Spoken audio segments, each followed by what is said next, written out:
வணக்கம் நண்பர்களே, welcome to movie critic channel.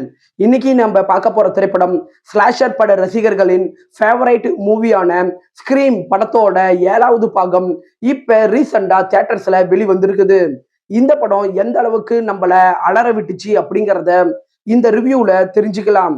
Skip பண்ணாம பாருங்க. படத்தோட கதை அப்படின்னு பார்த்தா, கதை பழைய உட்ஸ்போரோ நகரத்துல ஆரம்பிக்குது. அந்த ஊர்ல சிட்னி தன்னுடைய பொண்ணோட சேர்ந்துக்கிட்டு ஒரு காஃபி ஷாப் வச்சு நடத்தி அமைதியான ஒரு வாழ்க்கைய வாழ்ந்துகிட்டு இருக்கிறாங்க. அந்த ஊர்ல முந்தைய பாகத்துல இறந்து போன ஸ்டூ மேச்சர் உயிரோட இருக்கிறாரு அப்படிங்கிற ஒரு வதந்தி பரவிக்கிட்டு இருக்குது. ஒரு நாள் ஒரு வீடியோ கால் மூலமா ஒரு மர்மமான நபர் கோஸ்ட் ஃபேஸோட கால் பண்ணி, என்னுடைய அடுத்த டார்கெட் உன்னுடைய பொண்ணு தான் அப்படின்னு சொல்றாரு.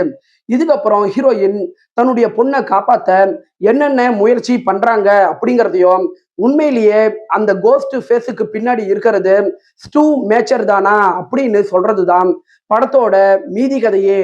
படத்தோட பாசிட்டிவ்னு பார்த்தா, படத்துல சிட்னி கதாபாத்திரத்துல நீவ் கேம்பெல்லா தான் நடிச்சிருக்கிறாங்க. அவங்கள மீண்டும் திரையில பாக்குறதுக்கு நல்ல எமோஷனலா இருக்குது. ஒரு அம்மாவா தன்னுடைய பொண்ணை காப்பாத்துற இடங்கள்ல அவங்க காட்டுற ஆக்ரோஷம் படத்தோட மிகப்பெரிய பலமா இருக்குது. படத்துல வர மர்டர் சம்பந்தப்பட்ட காட்சிகளை பார்க்கும்போது ஆக்ரோஷமா, அதே நேரத்துல புதுமையா, ஸ்லாஷர் பட ரசிகர்களை கவரக்கூடிய விதத்துல படத்துக்கு நல்லாவே கை கொடுத்திருக்குது. இந்த படம் 2 மணி நேரத்துக்குள்ள இருக்கிற மாதிரி தான் பிரசன்ட் பண்ணப்பட்டிருக்குது. சோ குயிக்கா உங்களால பார்த்து முடிக்க முடியும். முந்தைய 2 பாகங்கள்ல இருந்த மெட்டா கமெண்ட்ரிய குறைச்சிட்டு ஆரம்ப காலத்து ஸ்கிரீன் பட பாணியை இவங்க ஃபாலோ பண்ண விதம் நல்லாவே இருக்குது. படத்தோட திரைக்கதையை பத்தி சொல்லணும்னா சூப்பர் அப்படின்னு சொல்ல முடியாது. ஆனா ஆடியன்ஸுக்கு முடிஞ்ச அளவுக்கு போர் அடிக்காத ஒரு திரைக்கதையை இவங்க பிரசன்ட் பண்ணிருக்கிறாங்க. துணை நடிகர்களோட பங்களிப்பு இந்த படத்துல நல்லாவே இருக்கு. படத்தோட குறைகள் அப்படின்னு பாத்தீங்கன்னா, படத்தோட கடைசியில யாரு அந்த கோஸ்ட் ஃபேஸ் அப்படிங்கிறதையும், அந்த கோஸ்ட் ஃபேஸுக்கான மோட்டிவ் என்ன அப்படிங்கிறதையும் திரையில வலுவா கொண்டுட்டு வர இவங்க மிஸ் பண்ணிட்டாங்க. படத்தோட கதை அப்படின்னு பார்த்தா, இதுக்கு முன்னாடி வந்த ஸ்கிரீன் படங்கள்ல எந்த மாதிரியான ஒரு கதையை பார்த்து பழக்கப்பட்டோமோ அதே மாதிரியான ஒரு கதை தான் இந்த படத்துலயும் இருக்கு.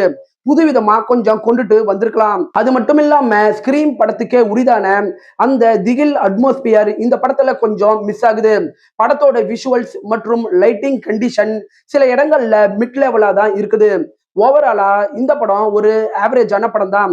10க்கு 6.1 ரேட்டிங் கொடுக்கலாம். படத்துல ரத்தம் தெறிக்கக்கூடிய காட்சிகள் பல இடங்கள்ல இருக்கு. சோ ஃபேமிலியோட பாக்குறதுக்கு முன்னாடி யோசிச்சுக்கோங்க. இந்த படம் இப்ப தியேட்டர்ஸ்ல இங்கிலீஷ்ல ரன் ஆகிட்டு இருக்குது. விருப்பப்படுறவங்க பாருங்க. என்னுடைய ரிவ்யூ உங்களுக்கு பிடிச்சதுன்னா மறக்காம லைக் பண்ணி சப்ஸ்கிரைப் பண்ணுங்க. நான் அடுத்து போடக்கூடிய வீடியோஸ் மற்றும் ஷார்ட்ஸ் உங்களுக்கு உடனே வரும். உங்களுடைய கருத்துக்களை கமெண்ட்ல பதிவிட மறந்துடாதீங்க. நாம வேற ஒரு வீடியோல சந்திக்கலாம்.